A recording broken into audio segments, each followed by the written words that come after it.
Listo. Buenas tardes para todos. Bienvenidos nuevamente a una charla del Semillero de Interés en Cirugía de la UDA.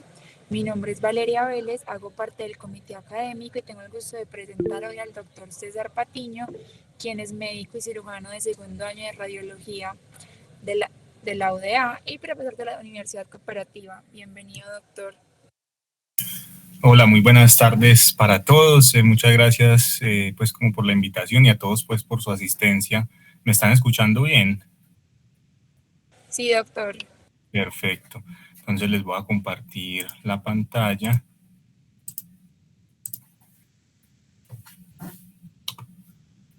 ¿Me confirman si la están viendo ahí? Sí, doctor, se ve perfecto.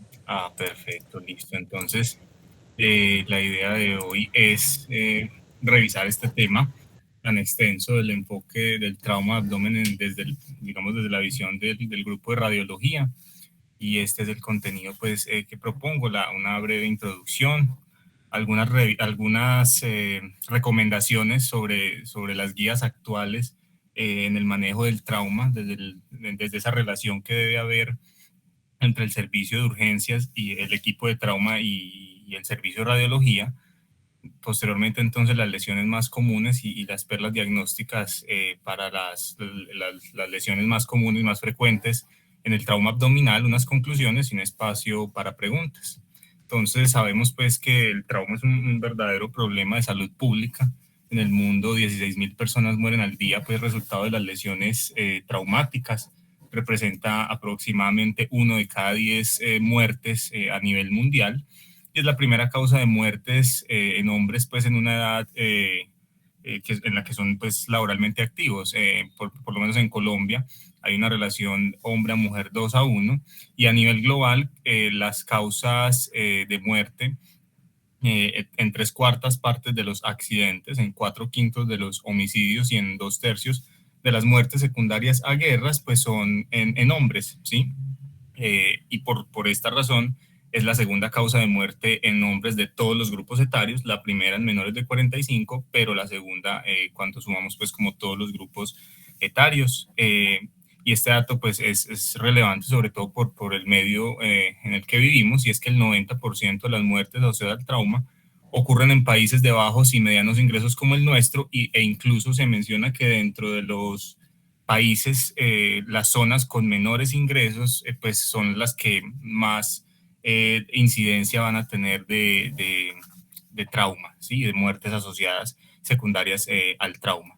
Veremos que el tiempo es un factor relevante para la supervivencia del paciente, pues politraumatizado en general con trauma grave, bien sea en sistema nervioso central, torácico o abdominal, y pues que esta es la razón por la que debemos pues como ser muy oportunos en el manejo y en el diagnóstico. ¿Sí? Aquí pues como más datos epidemiológicos, una de las razones pues desde el impacto en salud pública del trauma es la pérdida o la contribución a la pérdida de años potencialmente vividos antes de los 75 años, pues por la gran afectación que tienen este grupo poblacional laboralmente activo, y pues es una gran pérdida económica. Se dice que anualmente pues contribuya hasta incluso 4.2 trillones de dólares en el gasto de salud pública en Estados Unidos, ¿cierto? Estos son datos locales de Antioquia, en los que si vemos aquí las muertes por causa violenta reportadas en el 2021 están, digamos, discriminadas entre hombres y mujeres, y aproximadamente un 13% de mortalidad por causa violenta en 2021 es atribuible en el grupo de los hombres y alrededor de un 3 a 5% en el grupo de las mujeres, ¿cierto? Entonces es más o menos lo que se tiene pues a nivel global, pero pues se cumple en nuestro medio y son datos pues bastante alarmantes, ¿cierto? Conocemos muy bien entonces cómo esta distribución de la mortalidad es asociada a trauma en el tiempo. En el lugar de los hechos y en las primeras horas, pues principalmente van a ser las lesiones del sistema nervioso central y de los grandes vasos, y ya en las horas posteriores y en las semanas que siguen, entonces aparecen las lesiones abdominales, que son las que vamos a revisar hoy.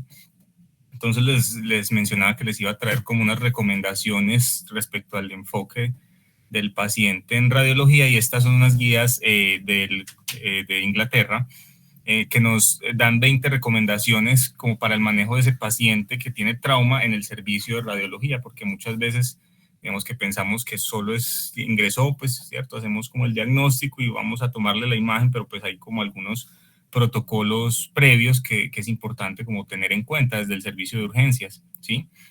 Entonces estas son como las más relevantes, aquí las menciono. La tercera recomendación es que ojalá pues exista un tomógrafo cerca de la sala de urgencias pues, o al lado o al interior del servicio de urgencias, o que por lo menos esté planeado a corto plazo, que haya un equipo de rayos X portátil dentro del servicio de urgencias, así pues como no negociable, y que haya un equipo de radiología intervencionista disponible.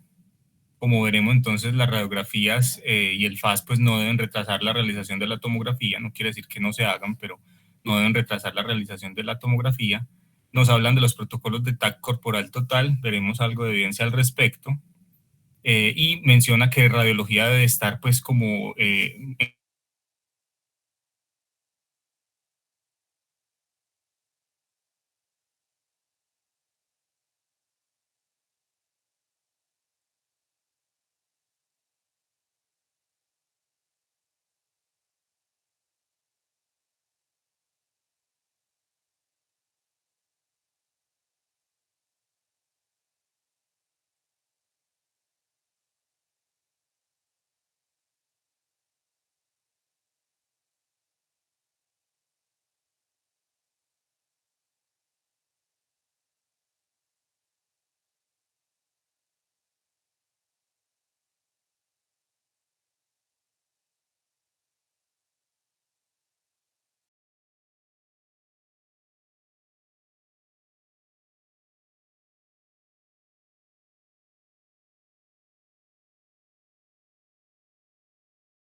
trauma al servicio de radiología, pues sabemos que eso implica pues movilizar a un paciente que está críticamente enfermo, y eso significa un retraso, significa pérdida sanguínea y eventualmente pues puede significar mortalidad. Es por esto que la velocidad en el traslado es la esencia, porque el tiempo es tejido, el tiempo es órganos, y el retraso pues es deterioro, discapacidad de muerte. Sin embargo, pues este traslado, si bien debe de ser oportuno y rápido, debe de ser bajo las condiciones pues como adecuadas también para que no ocurran eventos adversos al interior del servicio de tomografía, que obviamente pues es mucho más traumático si ocurren que en el servicio de urgencias, ¿cierto? Entonces ojalá pues siempre la evaluación tomográfica sea con todo un equipo de soporte vital, de reanimación del servicio de radiología, ojalá acompañado pues como por el equipo de trauma y de urgencias. Entonces respecto al protocolo de imágenes, antes entonces llegaba el paciente, ¿cierto?, en camillazo, el trauma, críticamente enfermo, e inmediatamente pues o lo que nos han enseñado es como realizar la serie de traumas, la radiografía de tórax, la radiografía de la columna cervical y la radiografía pélvica. Sí, pero ya mencionamos que el tiempo es oro, entonces pues al respecto han surgido recomendaciones y nos mencionan que la radiografía de tórax pues podría preceder la realización de la tomografía, siempre y cuando no implique pues como un retraso de traslado al tomógrafo. Y recordemos que la máquina de rayos X portátil debería estar disponible pues dentro del servicio. La Sociedad Británica de Ortopedia y Cirujanos de Columna desaconsejan la radiografía de columna cervical, ¿sí? Y lo mismo la radiografía de la pelvis, y si pues hay sospecha de lesión, bien sea cervical o pélvica, pues entonces mantener la inmovilización de estas dos estructuras es mandatorio hasta la realización de las imágenes por tomografía, ¿cierto? Eso respecto como al uso de la radiografía. Respecto al protocolo de ultrasonido, es decir, el FAS, pues sabemos que se realiza en pacientes inestables para detectar pues líquido pericárdico e intraabdominal y dirigir el paciente o definir si este requiere o no cirugía. Sin embargo, entonces, como acabo de mencionar, pues no debe retrasar el traslado del paciente al tomógrafo, porque pues no proporciona información adicional o más detallada que la que obtendremos en tomografía. Y miren que el valor predictivo negativo del FAS, pues por lo que es operador dependiente, pues puede ser tan malo como del 50% para detectar pues este tipo de lesiones, ¿cierto? Entonces, pues esto obviamente es controversial, igual muchos servicios de urgencias pues tienen disponible el urgenciólogo o el personal entrenado para realizar esta imagen y pues usualmente no representa pues como ningún retraso, se hace mientras se estabiliza el paciente, mientras se toman pues como las medidas iniciales y eso pues obviamente está muy bien. Respecto al protocolo de tomografía, entonces, pues vamos a realizarla cuando tengamos mecanismos de trauma de alta energía, pues con evidencia clínica obvia de lesiones graves. En paciente inestable hemodinámicamente se puede realizar, por supuesto, después de estabilizar y de tomar todas las medidas iniciales en trauma y cuando tengamos, entonces, si hicimos imágenes como la radiografía de tórax o la radiografía de pelvis con lesiones graves, con un FAS positivo y pues luego estabilizar al paciente, por sobre todo porque esto le puede ayudar al cirujano como a establecer su plan quirúrgico. Contraindicaciones como para el traslado del paciente, inestabilidad hemodinámica que no responda pues al manejo inicial y un sitio de sangrado activo evidente por el examen clínico u otra indicación quirúrgica clara, porque por clínica determine que este paciente deba de ir al quirófano en lugar pues de la tomografía, una evisceración evidente, un sangrado activo, ¿cierto? O las imágenes pues de radiografía que nos indiquen que deba ir a cirugía.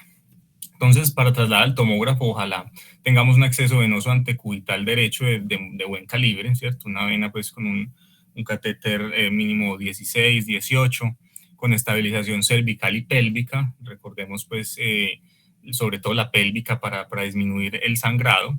Suturar heridas significativas, si es posible inmovilizar fractura en extremidades, porque recordemos que el paciente va a ser movilizado no solo del servicio de urgencias de la radiología, sino de la camilla en la que se encuentra el tomógrafo. Entonces, esto pues es significativo porque pues puede representar más morbilidad para el paciente, esa movilidad, ¿cierto? Pinzar la sonda vesical en radiología es bien importante, tener una adecuada extensión vesical para evaluar pues lesiones a este nivel, esto pues desde que sea posible, si se pasó una sonda, etcétera, y si no está contraindicada. Y si se trata de una mujer en embarazo, pues sabemos que el estado de salud de la materna pues es prioridad sobre la del feto, y si se trata de un niño, recordar pues como el principio de la tan baja como sea posible pues la dosis de radiación que debamos emitir para la valoración pues del trauma, pero siempre pues como comunicarse entre el líder del equipo y radiología para establecer los protocolos de imagen en estos dos grupos etarios, sobre todo porque van a ser sometidos a muchas imágenes probablemente en el seguimiento del trauma durante la estancia hospitalaria, y la radiación empieza a ser un problema pues entonces acumulativo en este sentido. Nos hablan sobre del protocolo de TAC corporal total, que tiene pues como algo de controversia en estos pacientes politraumatizados. Entonces nos hablan de realizar un TAC de cráneo simple, cuello, tórax, abdomen y pelvis contrastados, ¿cierto? Y al respecto pues hay como muy buena evidencia sobre la sensibilidad y la especificidad para la detección de lesiones y la disminución del riesgo de no detectar lesiones inadvertidas, que es una de las bondades pues como que se describen del TAC corporal total, describir lesiones que de pronto, si bien no amenazan la vida, pues pueden significar más morbilidad para el paciente y que se diagnostican de forma tardía cuando se hace la tomografía pues como enfocada por sistemas, ¿cierto? En este estudio de cohorte grande, 16.719 pacientes, a casi la mitad se les realizó TAC corporal total, y si vemos acá la mortalidad global, y cuando se discrimina en grupos con choque severo, moderado o sin choque, vemos que la mortalidad es mucho menor al comparar con el grupo de control a quien no se realizó, digamos, el TAC corporal total, ¿cierto? 17 versus 21 la global, una diferencia del 4%, casi 5%. En el shock severo, entonces, la diferencia es del 13% aproximadamente, estadísticamente significativa, ¿cierto? Y lo mismo con el shock moderado, sin embargo, y con un número necesario a tratar, pues como bastante bueno. Sin embargo, pues ha habido bastante controversia respecto a esto, y En este estudio ya un poco más, con un mejor diseño metodológico, multicéntrico, aleatorizado, controlado, se incluyeron 1.403 pacientes en los que se llevaron el TAC corporal total versus TAC segmentario, bajo el cuidado pues de un equipo de trauma bien estandarizado, y pues no encontraron realmente diferencias en la mortalidad en pacientes a quienes se les realizaba el TAC corporal total versus el TAC segmentario. Tampoco encontraron diferencia en la radiación, pues de cuando se comparaba un grupo con el otro, que uno podría pensar que en el TAC corporal total había más riesgo de radiación, pero pues es como similar. Finalmente, porque los pacientes que se llevan como al TAC segmentario van a requerir más imágenes segmentarias, precisamente como de control, seguimiento, entonces termina siendo algo muy similar. Y el tiempo de estancia en el servicio de urgencias por lo menos no cambió, ¿sí? Entonces, pues hay controversia y finalmente se recomienda y se concluye que la comunicación, pues como entre el líder del equipo de trauma y el servicio de radiología va a ser clave para determinar estos protocolos. En el trauma abdominal, entonces, como vamos a ver, es mandatorio establecer entre todas las lesiones que debemos evaluar el sangrado activo, ¿sí?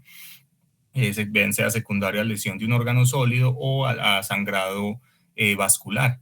Entonces, para evaluar el sangrado activo requerimos de adquisiciones dinámicas del medio de contraste o evaluar dinámicamente el comportamiento del medio de contraste cuando hacemos la tomografía abdominal. Entonces, no solamente es una tomografía de abdomen contrastada, ¿cierto? Que es solo una fase, que usualmente cuando la pedimos así, TAC de abdomen contrastada, usualmente lo que se hace es una fase portal o venosa, sino que para precisamente evaluar ese sangrado activo requerimos de una fase simple, que es variable, no siempre, pero pues por eso la comunicación, dependiendo de la sospecha clínica o el tipo, del mecanismo de trauma o las lesiones que tenga el paciente, pero siempre haremos una fase arterial, una fase portal y adquisiciones tardías si de pronto el diagnóstico de sangrado activo no es claro entre la fase arterial y la fase portal, ¿cierto?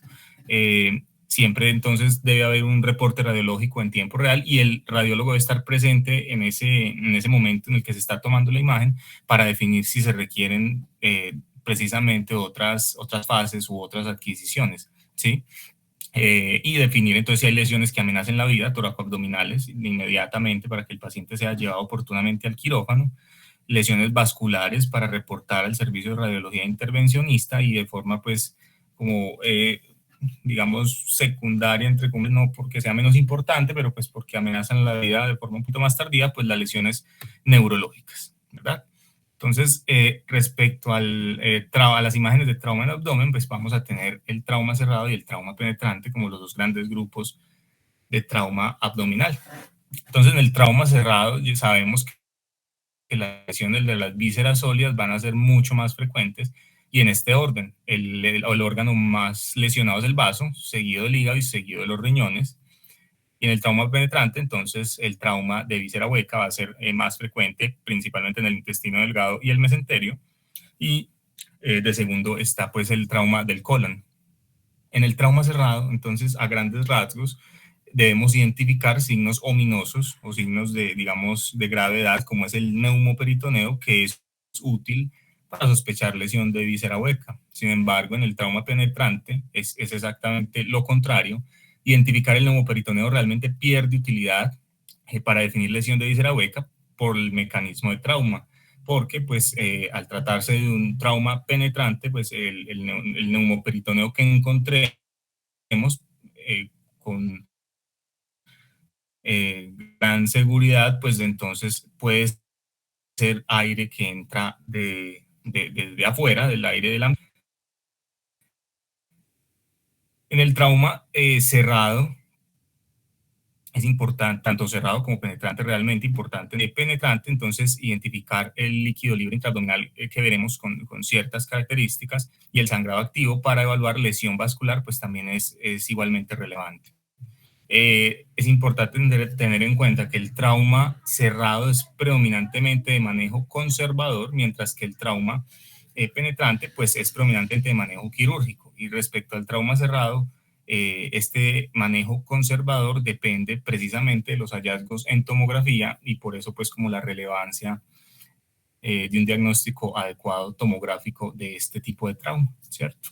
Igual en el trauma penetrante para definir si el paciente requiere unos cirugía, pero con mayor frecuencia, pues estos pacientes, por el mecanismo de trauma, pues son quirúrgicos como tal. Entonces, en el trauma cerrado vamos a evaluar la presencia de lesión de víscera sólida, esplénica, hepática, lesión renal, fracturas pélvicas, que sabemos que se asocian a lesiones vasculares y sangrados con pues, bastante compromiso hemodinámico por lesión vascular. Y en el trauma penetrante, entonces, signos de lesión de la víscera hueca del mesenterio, en el que sabemos, como acabamos de mencionar, que el neumoperitoneo no nos va a ayudar mucho, y la lesión de víscera sólida y lesión vascular de forma secundaria, que son menos frecuentemente lesionados en el trauma penetrante, ¿cierto?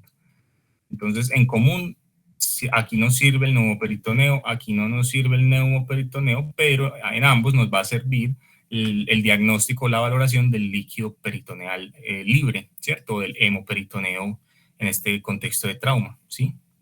Entonces, para recordar respecto a la técnica, no administramos contraste oral rectal ni intravesical de rutina.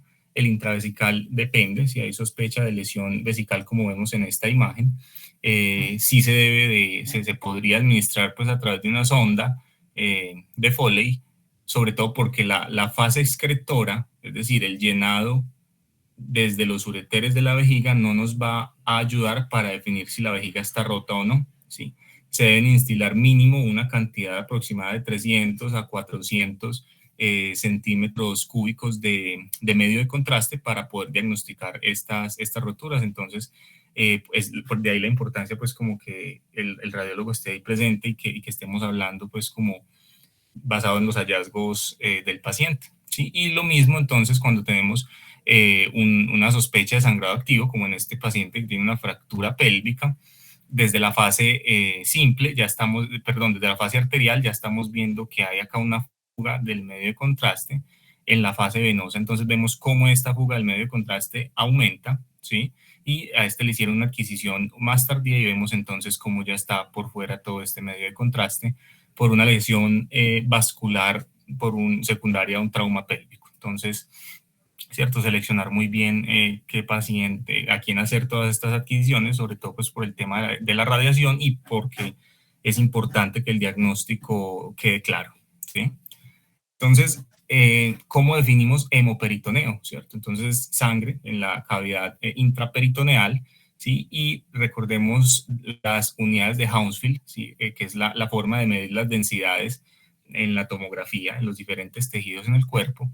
Esa densidad de la sangre en el hemoperitoneo, especialmente la sangre sin coagular, va a estar cercana o alrededor de 30 a 45 unidades de Hounsfield, ¿sí?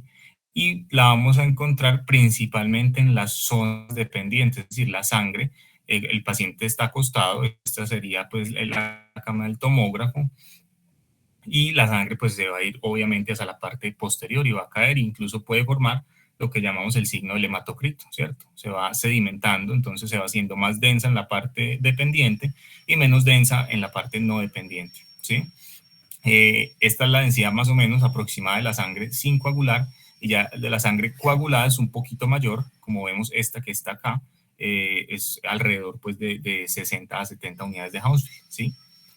Hay un signo importante para nosotros determinar de dónde proviene el sangrado del que proviene ese hemoperitoneo, que es el signo del coágulo centinela, ¿sí? Que se define como esa mayor densidad de la sangre adyacente al tejido o al órgano de donde proviene. Es decir, hay un líquido de alta densidad en general, ¿cierto? Un hemoperitoneo, pero que es aún más denso cuando es adyacente al sitio donde está sangrando activamente. Entonces, vemos acá un hemoperitoneo. Miren acá la diferencia. Este sería como un líquido de baja atenuación, que es la bilis. Esta es la vesícula biliar distendida y tiene el bilis en su interior. Y si lo comparamos con el líquido que está aquí perihepático y periesplénico, vemos que tiene una menor atenuación o es más hipodensa, ¿sí? La densidad de la sangre se aproxima más a la densidad del músculo. Sí, eso es lo que estamos viendo aquí. Y lo mismo aquí en este sangrado de interasas que estamos viendo acá, ¿cierto? Miren las asas intestinales y alrededor estamos viendo entonces un líquido de alta atenuación, ¿sí? Muy distinto al líquido que estaríamos viendo acá en la bilis. Y miren entonces lo del signo del coágulo centinela. Entonces, hay líquido perihepático, ¿sí? Vemos que claramente hay una laceración, un hematoma pues parenquimatoso del hígado y que tiene y que hay hemoperitoneo, pero que adyacente a ese sitio de la laceración y del hematoma pues hepático tenemos una zona de mayor atenuación, miren que es muy similar o se parece a la densidad del tejido muscular en relación con un sangrado que pues probablemente proviene o seguramente proviene de esta lesión hepática. Y esto es relevante sobre todo cuando hay varios sitios de trauma, es decir, tiene lesión hepática, lesión esplénica, lesión renal, en un politraumatismo intraabdominal, entre comillas, y pues entonces, ¿cuál intervenir primero? ¿Cuál tiene inestable al paciente? ¿Cierto? ¿De dónde proviene el sangrado más significativo? Entonces, probablemente va a ser de donde esté esa zona de mayor atenuación dentro del hemoperitoneo, que es el signo del coágulo centinela. ¿Sí? Y miren la diferencia entonces, y de pronto con lo de la bilis no era muy claro, este es un paciente, el de la izquierda, que tiene ascitis, un linfomatosis peritoneal, aquí vemos infiltración del omento, infiltración omental, vemos realce nodular del peritoneo y vemos ese líquido de baja atenuación por una carcinomatosis peritoneal. Pero miren entonces la diferencia con el hemoperitoneo, que es un líquido de alta atenuación similar o que semeja a los tejidos blandos, especialmente al tejido muscular. Recordemos que el tejido muscular tiene mioglobina, la sangre tiene hemoglobina y cuando la sangre está quieta, pues esa densidad es muy similar entre la hemoglobina y la mioglobina, dependiendo también pues del tiempo de evolución, pero se puede pues como interpretar de esa manera. Sin embargo, no siempre el hemoperitoneo tiene una alta densidad, ¿sí? El hemoperitoneo puede tener una densidad inferior a la densidad de la sangre que mencionábamos de 35 a 45, 50 unidades de Hounsfield, y puede tener una densidad líquida, ¿sí? La densidad líquida del líquido libre, como el que veíamos de esta citis, es entre 0 y 20 unidades de Hounsfield aproximadamente. Y aún siendo hemoperitoneo, pues puede tener esa densidad hasta en el 24% de los casos, un cuarto de los casos, en pacientes que no tengan ninguna comorbilidad o que pues por supuesto tengan anemia, ¿verdad? Pues porque tienen menor concentración de hemoglobina y por tanto una menor atenuación, ¿sí? Entonces, a veces puede ser complejo diferenciarlo de la ascitis, aunque se menciona, como les decía previamente, el signo del hematocrito. Ese puede ser, que es el que estamos viendo en esta imagen, ¿cierto? Como lo que pasa pues en el hematocrito, se van separando los componentes sanguíneos y los glóbulos rojos, entonces se van sedimentando en la parte dependiente. Entonces, como una de las pistas como para diferenciarlo, pero a veces pues puede ser complejo.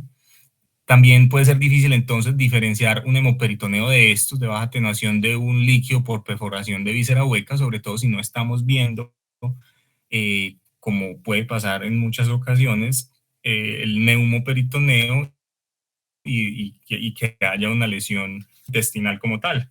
O líquido por rotura vesical, como acabamos de ver, la vejiga tiene pues una atenuación muy similar a la del líquido, pues a la bilis o la del líquido pues de una citis, etcétera. Entonces si se rompe pues y el paciente tiene un hemoperitoneo que sea de baja atenuación, pues entonces va a ser complejo diferenciarlo, pero ahí viene pues como otras ayudas diagnósticas u otras fases de la tomografía que nos pueden apoyar. En hombres, sabemos que en mujeres podemos encontrar líquido peritoneal de forma normal, ¿cierto? Por lo que si una mujer tiene un trauma abdominal, digamos, con un mecanismo de trauma de baja energía, de baja, moderada energía, y encontramos líquido de baja atenuación, no necesariamente quiere decir que haya hemoperitoneo de baja atenuación o rotura de una asa intestinal o de la vejiga, no, no porque las mujeres pueden tener escasa cantidad de líquido, todo en pelvis, en el fondo de saco, pero ahí pues obviamente requiere una valoración clínica y un seguimiento. Pero en los hombres sabemos que el líquido peritoneal no es normal, sin embargo, se ha establecido que en un contexto de traumas abdomen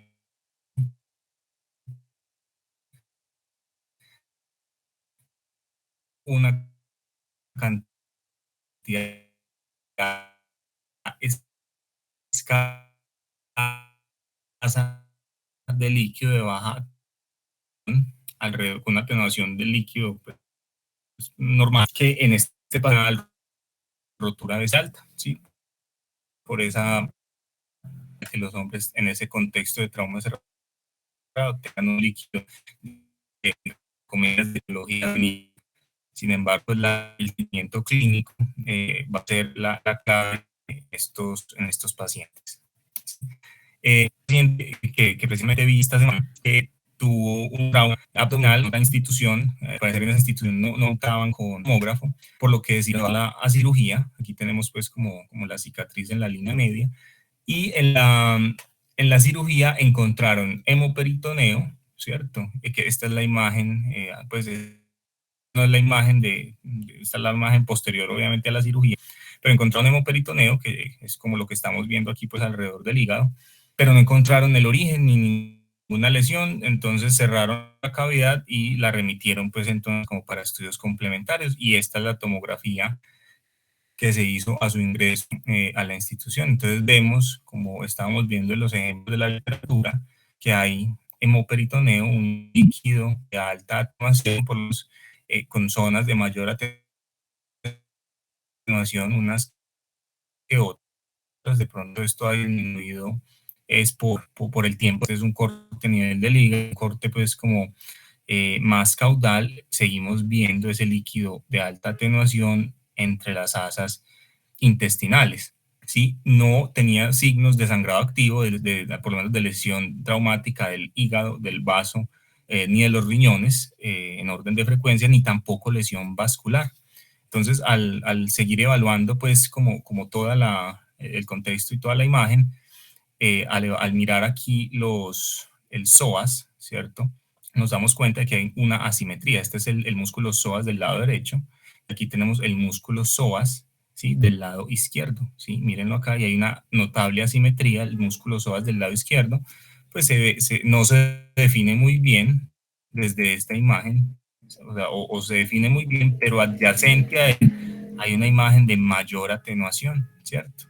Hay una imagen de mayor atenuación, todo este líquido que miren que no está presente aquí en la fascia lateroconal del riñón derecho, sí está presente en la fascia lateroconal del riñón izquierdo, un líquido de alta atenuación. Miren que es igual a casi la misma atenuación que tienen los músculos, y pues obviamente esto representa un hematoma retroperitoneal que no se vio en esa intervención quirúrgica que le hicieron, precisamente por su localización retroperitoneal. Entonces a veces el hallazgo, digamos, entre comillas, puede ser sutil, y se nos puede pasar pues por alto, sobre todo por la densidad, una densidad muy parecida a la del músculo. Entonces si uno pasa muy rápido esto, pues uno puede decir que no pasa nada, a pesar de que claramente tiene pues el hemoperitoneo, como veíamos aquí, perihepático e interasas, pero entonces también estaba asociado pues como a un sangrado retroperitoneal,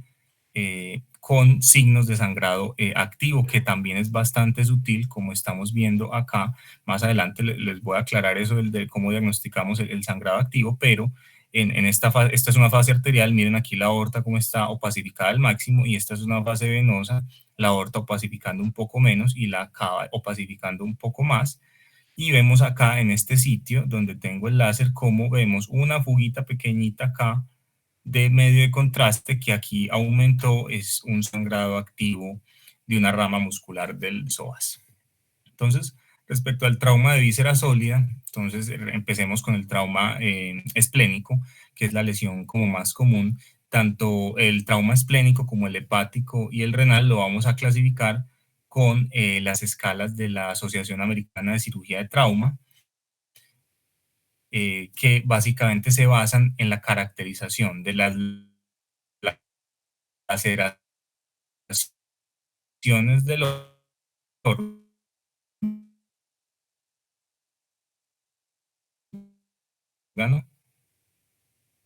del tamaño de las laceraciones del órgano, de los hematomas parenquimatosos asociados y del ilio, ¿sí? Entonces, pues yo creo que no es práctico de pronto aprendérselo de memoria, pero es excelente como dar eso. Si el órgano presenta del hilio, del órgano, hilio hepático, hilio esplénico, hilio renal, y en el caso del trauma renal, si hay compromiso del sistema colector, y si esa lesión del hilio, pues compromete o no la vasculatura y el realce o la irrigación del órgano, ¿sí? En el caso del trauma esplénico, entonces es grado 1 cuando la laceración mide menos de 1 centímetro de profundidad dentro del parénquima esplénico, o cuando tiene un hematoma o un sangrado subcapsular que ocupa menos del 10% de la superficie de todo el órgano. Un grado 2, entonces una laceración entre 1 a 3 centímetros, hematoma intraparenquimatoso menos de 5 o un sangrado subcapsular que ocupe del 10 al 50% de la superficie del órgano. Esto es o, ¿cierto? Si tiene esta o esta o esta, entonces determina la lesión. Y y así sucesivamente. Entonces, grado 3, más de 3 centímetros, más de 5 centímetros, más de 50%. El grado 4, entonces ya hay de un 25 hasta un 75% de compromiso de la vascularización de la víscera. Y el grado 5, esto aplica tanto para el vaso como para el riñón, es el estallido del órgano como tal, con compromiso del 100% de su vascularización y lesión vascular pues significativa del riego sanguíneo en el hilio, ¿cierto? Entonces aquí en las imágenes estamos viendo en esta primera imagen un grado 1, a veces la laceración puede ser muy sutil, ¿cierto? Es una indentación ahí en el parénquima esplénico y vemos que tiene pues entonces sangradito asociado. Miren que es un líquido de alta atenuación, compárenlo con el de la bilis, ¿verdad? O el de este líquido intestinal que está acá, tiene una mayor atenuación que este líquido. En este caso, entonces, es un grado 2, es un hematoma en esta zona que mide menos de 5 centímetros.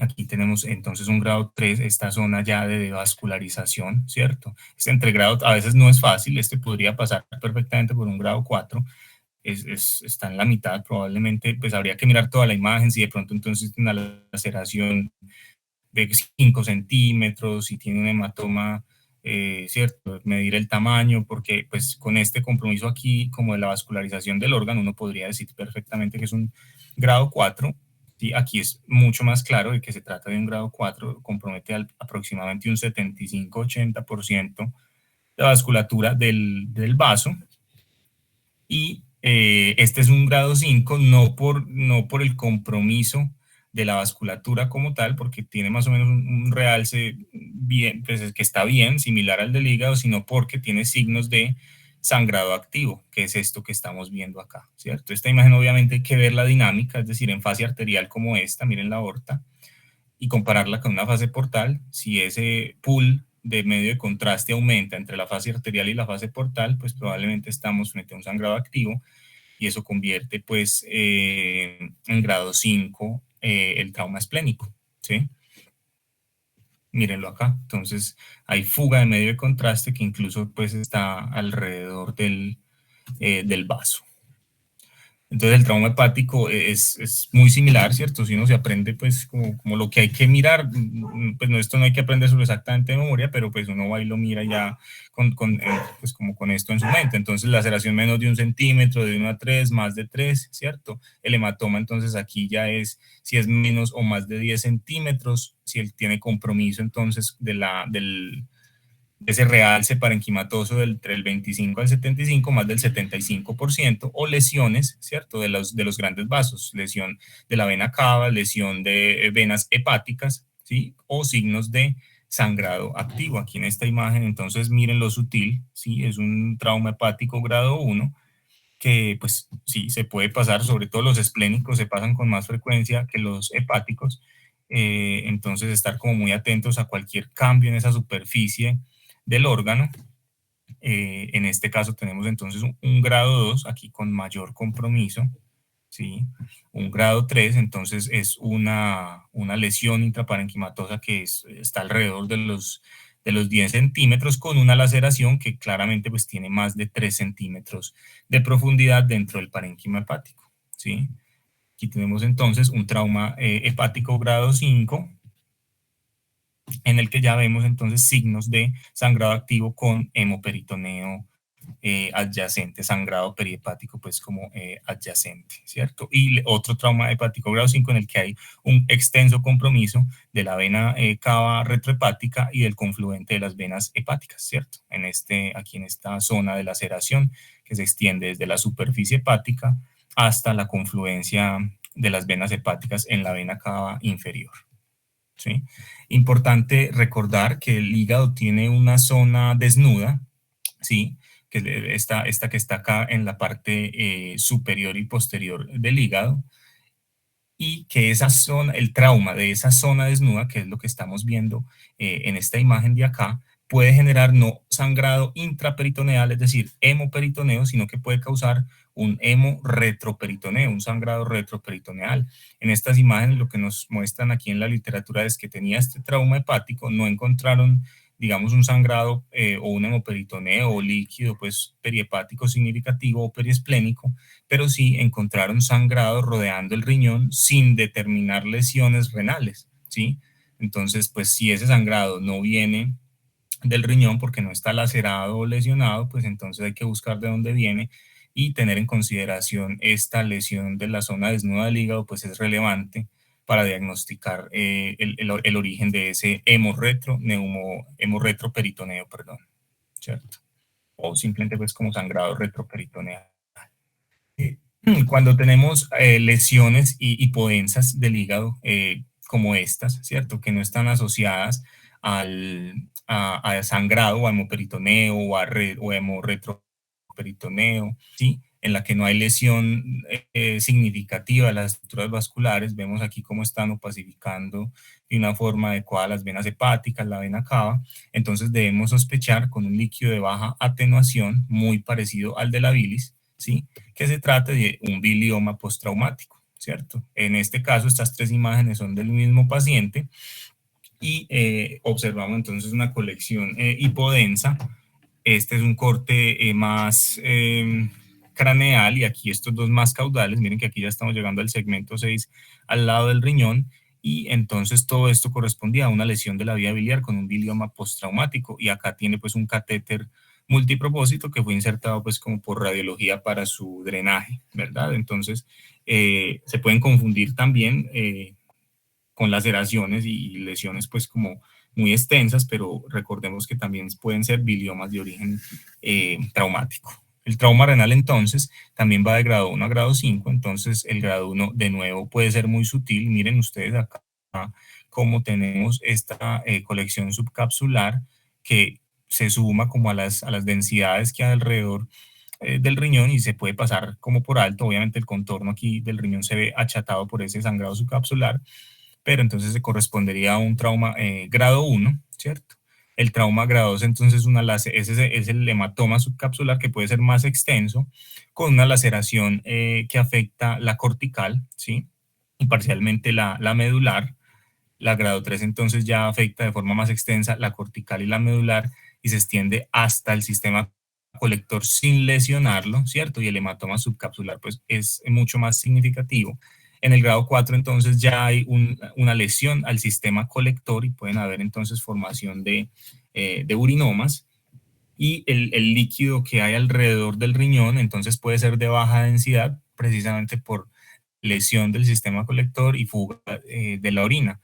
Y en el trauma renal grado 5, entonces es una lesión que puede ser un estallido renal similar a lo que veíamos con el vaso, o una lesión que compromete de forma significativa entonces el hilio renal. Y miren ustedes en esta fase arterial, de nuevo miremos la aorta, aquí sabemos que es una fase arterial. Este es un realce normal del riñón derecho y como todo el riñón izquierdo está completamente devascularizado, está isquémico por una lesión vascular. Sin embargo, miren que no hay laceraciones significativas que podamos definir acá, o hematomas subcapsulares o sangrado retroperitoneal. Es simplemente la lesión vascular que ya constituye un trauma grado 5, en este caso del riñón, ¿sí? Muy bien. El trauma pancreático es mucho menos frecuente, se debe sospechar según el mecanismo de trauma, que es lo que clásicamente nos han enseñado como el trauma pues, contra la cabrilla o el manubrio de la moto, ¿sí? Con un trauma contuso directo en el epigastrio. Importante mencionar que puede no ser evidente en las imágenes en las primeras 12 horas y se hace muchas veces el diagnóstico, es con imágenes que se hacen de forma tardía, 24 48 horas después del trauma. ¿Sí? El cuello y el cuerpo del cuello y cuerpo del páncreas son las lesiones más frecuentemente perdón, las localizaciones como más frecuentemente lesionadas y pueden ser tan sutiles simplemente como una contusión del parénquima en la que se vea una zona focal hipodensa al compararla con el resto del parénquima pancreático, que lo vamos a ver mucho mejor en una fase arterial, ¿sí?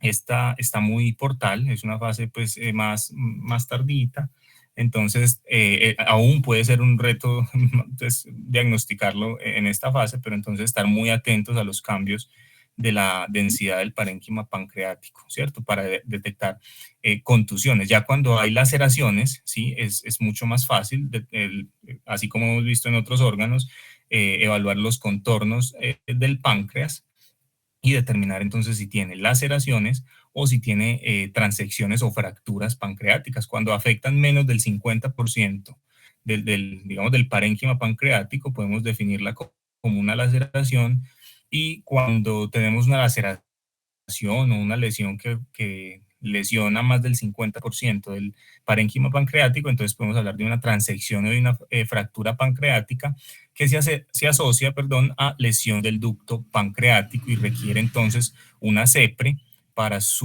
confirmar su diagnóstico, y pues a través de esta modalidad diagnóstica, gastroenterología también puede tratar a través de la colocación pues de un stent en el ducto pancreático, ¿cierto? También se puede llevar a colangioresonancia, en la que se puede determinar si hay o no compromiso de la lesión del ducto pancreático en casos en los que digamos, la sospecha diagnóstica pues sea mucho menor.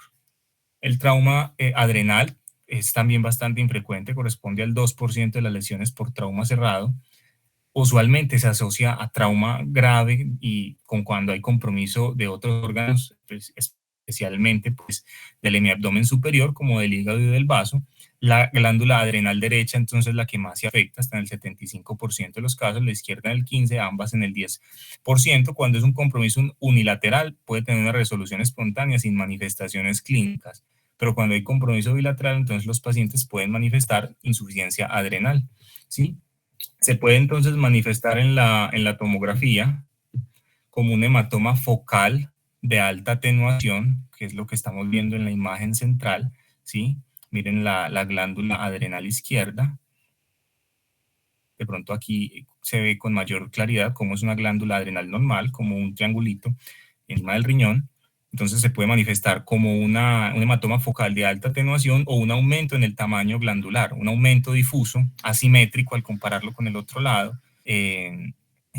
simplemente pues sin lesiones focales, sin hematomas, sí. Puede ser difícil diferenciar de una masa, ¿cierto? Un hematoma adrenal puede ser difícil de diferenciar de una masa, por lo que en estos casos, si sospechamos que tenga una masa adrenal por cualquier razón clínica, se debe hacer un control tomográfico en más o menos en 8 a 10 semanas. Miren en este caso de acá de la derecha cómo esta acción acá, este mapa adrenal derecho, se asocia con una laceración hepática y hemopitneo, ¿cierto? Que es lo que mencionábamos de que usualmente cuando tenemos trauma adrenal se asocia pues como lesión de otros órganos, ¿sí? Pasando entonces al trauma de vísceras huecas, el trauma intestinal y mesentérico, es un reto diagnóstico definitivamente. Tenemos que tener una alta sospecha clínica, sobre todo cuando es un trauma intestinal en el contexto de trauma abdomen cerrado, por, digamos, los hallazgos y la trauma en el contexto de trauma cerrado ocurren en el 5%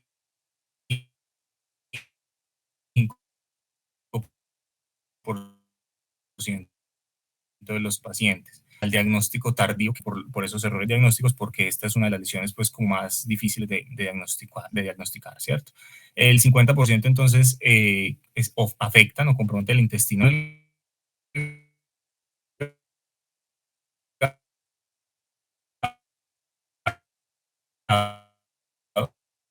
o sea,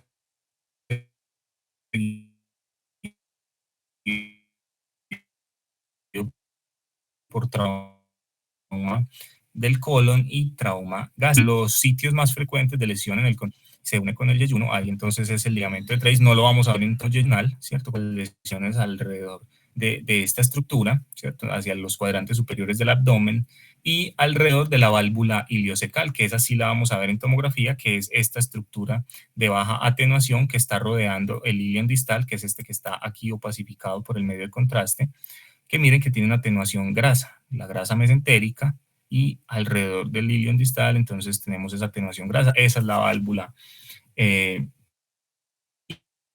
iliocecal.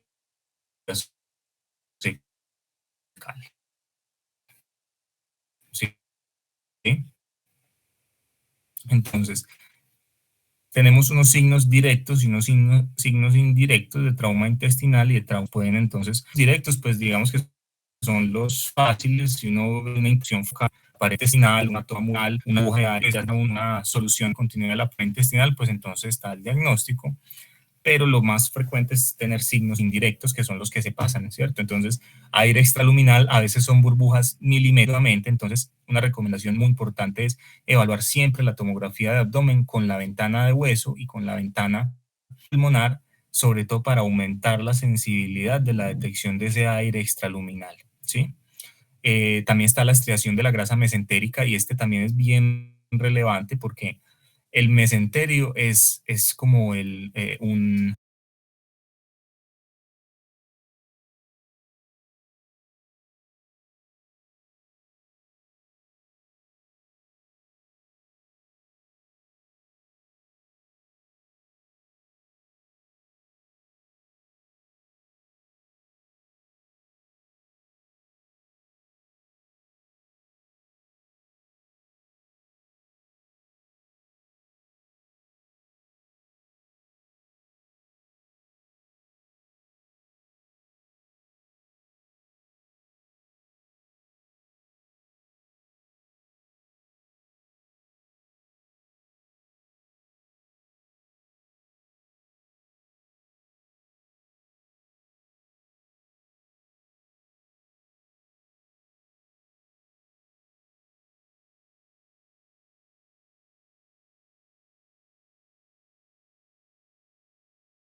lo mismo acá. Entonces, este paciente antes pues se sospechó de que tuviera una rotura, una solución de continuidad. Aquí miren que hay una discontinuidad de la mucosa rectal, ¿sí? Y acá se pierde como esa esfericidad, hay un roto aquí, pues está todo este aire adyacente, por supuesto, y pues se le administró medio de contraste. Miren aquí la vejiga colapsada con el balón de la sonda Foley, y entonces atrás queda el recto. Se le administró medio de contraste hidrosoluble rectal y pues se confirmó la rotura con la fuga del medio de contraste a toda esta colección aquí presacra, ¿cierto? Y estos serían pues signos indirectos. Uno puede ver entonces estriación de la grasa mesentérica. Les voy a mostrar acá, esto sería un mesenterio normal, en este lado izquierdo del abdomen del paciente en esta imagen, y miren entonces cómo la estriación de la grasa mesentérica nos puede ayudar a determinar la lesión. Hay que buscar la lesión intestinal en la vecindad de estos hallazgos, ¿cierto? Así no estemos viendo pues como muy evidente los hallazgos, y ya pues sabemos que acá tiene hemoperitoneo, entonces pues debemos buscar activamente esas lesiones, ¿cierto? Incluso en este paciente se hizo el diagnóstico de sangrado activo de una lesión mesentérica entre estas dos fases, ¿cierto? Una adquisición portal y una tardía, y vemos como hay una fuga del medio de contraste acá, que es lo que están señalando las flechas azules. El neumoperitoneo, como les decía, entonces es mandatorio evaluarlo en la ventana ósea o pulmonar para aumentar la sensibilidad. Puede aparecer de forma tardía, entonces no encontrar neumoperitoneo en esas imágenes iniciales no quiere decir que el paciente no tenga un trauma intestinal. Entonces es altamente sugestivo, pero no es patognomónico de perforación. y puede ser secundario a trauma de otros órganos, no necesariamente intestinal. Entonces puede estar asociado a una lesión vesical con una sonda Foley, a un neumotórax masivo que esté disecando incluso pues hasta la cavidad peritoneal. También puede haber un neumoperitoneo benigno, pues esto sí es mucho más raro e infrecuente en el contexto de esclerosis sistémica, por una condición que se llama neumatosis cistoides intestinalis, y pues esto no es quirúrgico. Entonces es importante pues como evaluar los antecedentes del paciente.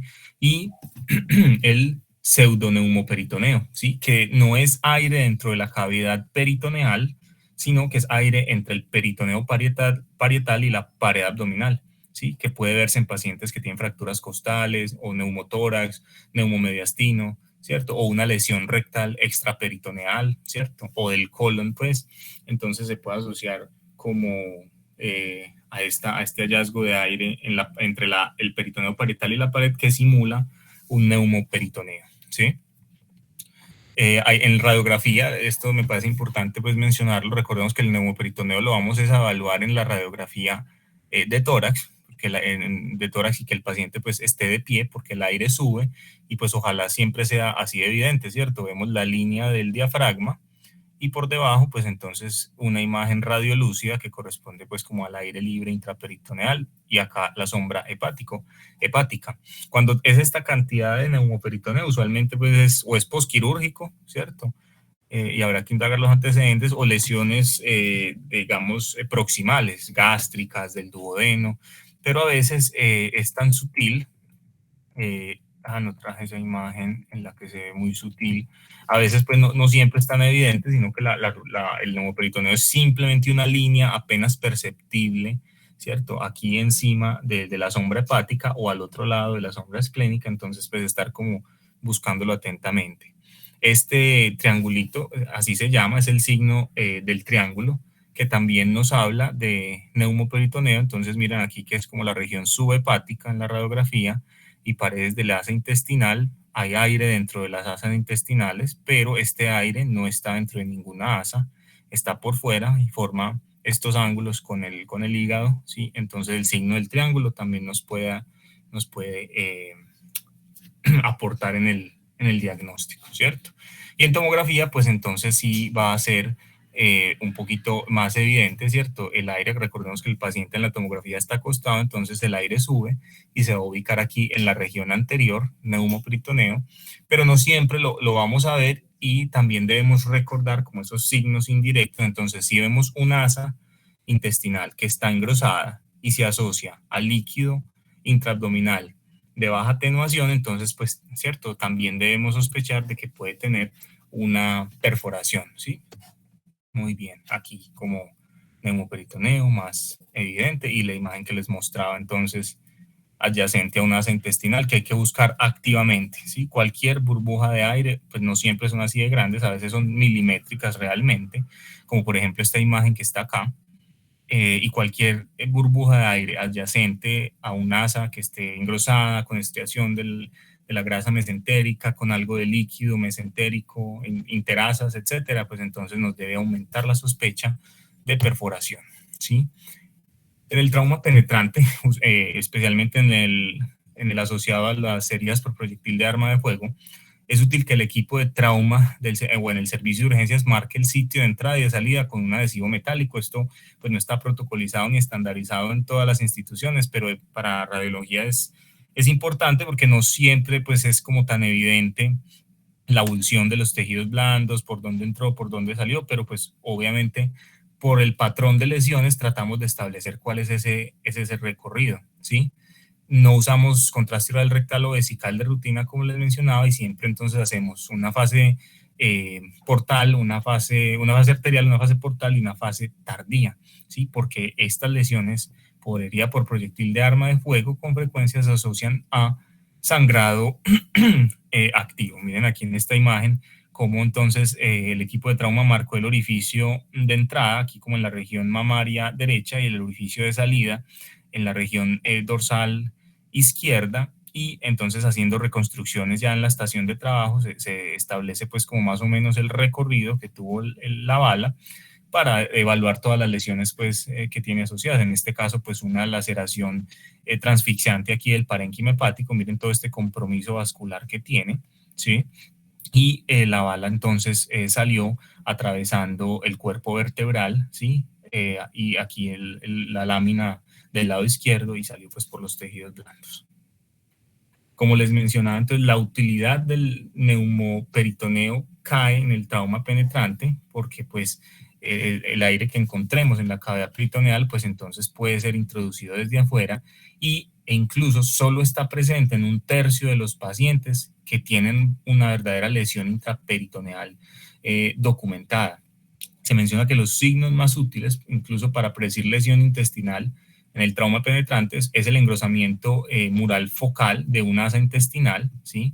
Como estamos viendo acá, es un engrosamiento de la asa con estriación, ¿sí? de la grasa mesentérica adyacente en el trayecto de una lesión, ¿cierto? No estamos viendo neumoperitoneo, ya, pero el solo hecho de nosotros ver un orificio de entrada, un orificio de salida, engrosamiento de la pared intestinal con estriación de la grasa mesentérica adyacente, ya con eso el paciente requiere exploración quirúrgica probablemente por si bien puede que no tenga la perforación, por imágenes es muy difícil definirlo como tal, puede tenerla, aunque puede ser solo una lesión pues como de lacerosa, pero el diagnóstico definitivo de si tiene o no tiene perforación y ese solo es una lesión de lacerosa va a ser quirúrgico. Entonces, siempre debemos describir esos orificios de entrada y de salida, y así no tenga entonces neumoperitoneo, que ya dijimos que solo está presente hasta en un tercio de los pacientes que tienen verdadera lesión intraperitoneal. Entonces, con estos hallazgos debemos de sospechar que el paciente tenga una lesión intestinal pues, que requiera manejo quirúrgico. Entonces, les he mencionado lo del sangrado activo en la valoración tomográfica, y digamos que uno de los principales objetivos de hacer esa valoración dinámica con la tomografía en fase arterial, en fase venosa o en fase tardía es determinar la diferencia de un pseudoaneurisma de ese sangrado activo. Entonces, si nosotros adquirimos una fase arterial y vemos esta imagen, ¿sí? Solamente una fase arterial y vemos esta imagen, esto podría ser el medio de contraste que apenas está saliendo, en este caso de la arteria renal, ¿cierto?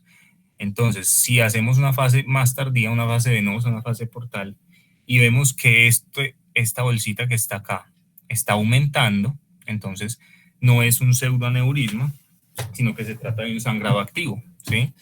Pero cuando es un pseudoaneurisma, esa bolsita se queda estable en el tiempo, entonces va a ser del mismo tamaño y de los mismos contornos, de la misma forma, o muy similar, entre la fase arterial y la fase portal. Este caso de estas cuatro imágenes es muy bonito porque tiene ambas cosas, ¿sí? Las flechas azules están señalando un pseudoaneurisma y las flechas amarillas están señalando sangrado activo, ¿sí? Entonces miren acá en esta adquisición aquí en la parte inferior arterial y en la parte superior, perdón, en la parte superior arterial y en la parte inferior venosa, como no hay modificación de este saco acá, pero entonces en esta imagen sí vemos cómo aumenta la fuga del medio de contraste, incluso como vemos medio de contraste en la cavidad peritoneal, ¿cierto? Entonces tiene las dos cosas, un pseudoaneurisma y signos de sangrado activo, ¿cierto? Entonces el pseudoaneurisma se queda estable entre las imágenes y el sangrado activo cambia, progresa, aumenta entre la fase arterial y la fase venosa. Finalmente, entonces, las imágenes, además de todos estos hallazgos que hemos estado hablando, nos pueden proporcionar una visión general del estado hemodinámico del paciente. Antes se denominaba el intestino de choque, todo el conjunto de estos hallazgos de los pacientes inestables hemodinámicamente en el contexto de trauma u otras condiciones. Pero pues todo esto, digamos, actualmente pues se denomina complejo de hipoperfusión. Entonces, en ese complejo de hipoperfusión vamos a tener una vena cava colapsada. Se dice pues que menos de 9 milímetros en el diámetro anteroposterior, un aplanamiento de las venas renales. Este colapso de la vena cava inferior debe ser al menos pues como en 3 segmentos consecutivos de la tomografía. También se describe una disminución del calibre de la aorta a menos de 13 milímetros, ¿sí? Por encima de las arterias renales. El mismo intestino de choque, ¿cierto? Que es uno de esos hallazgos del complejo de hipoperfusión, uno de los más frecuentes, que es un engrosamiento difuso con realce mucoso temprano, ¿cierto? Usualmente pues con más de 3 milímetros. Un realce difuso de los riñones y de las glándulas adrenales, uno las ve en la fase arterial, sobre todo las glándulas adrenales, entonces como unos bombillitos. Disminuye el realce del vaso y disminuye el hígado 25 unidades Hounsfield más que el vaso pues el hígado debe ser más que, debe tener una atenuación mayor que la del vaso, pero en estos casos de hipoperfusión disminuye.